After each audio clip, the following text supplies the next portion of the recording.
What if Judy Garland had sons who wrestled? What would they wear? Or if Peter Rabbit and the White Rabbit from Alice in Wonderland went to a garden party, who would come and what would they wear?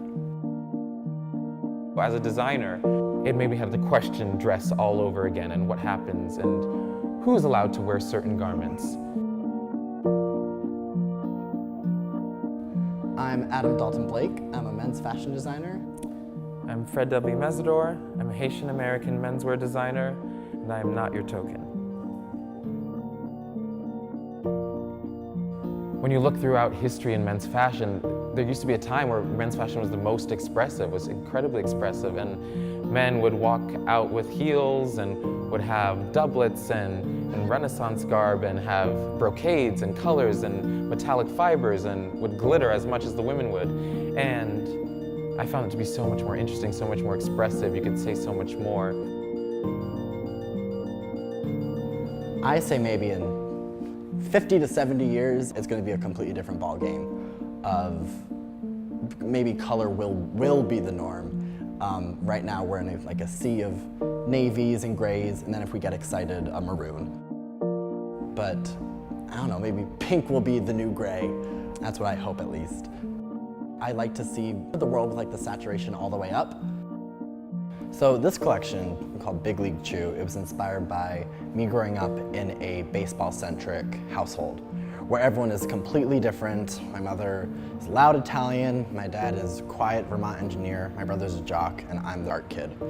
But growing up, we all centered around baseball. Right now I'm in the stage where my work is primarily focused on Black culture. My kind of quest this year was to see what happens if we attempt to appropriate all of Black culture, not just the positive. What happens if we bring in elements of the negative and elements that are slightly problematic.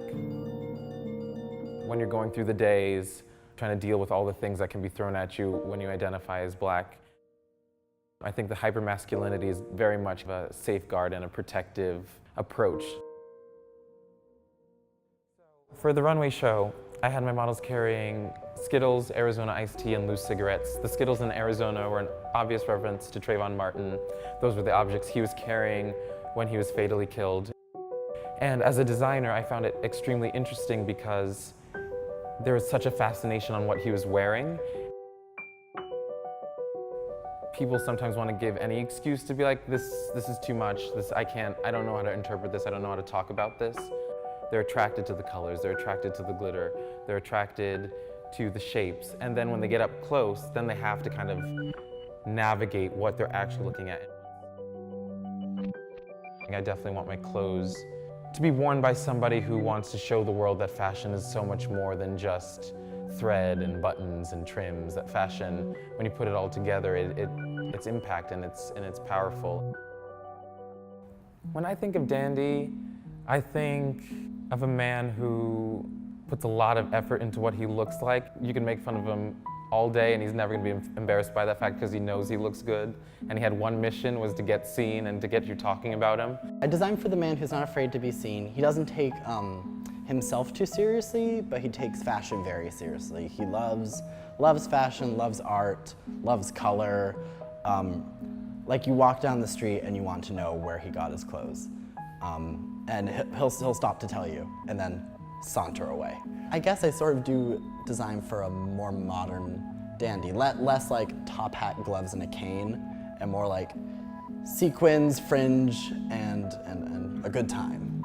At the end of the day, I want to dress someone who knows that fashion is powerful, who knows that clothing is powerful, who knows that they can challenge the norms of society just through what they're wearing and they don't have to say a word.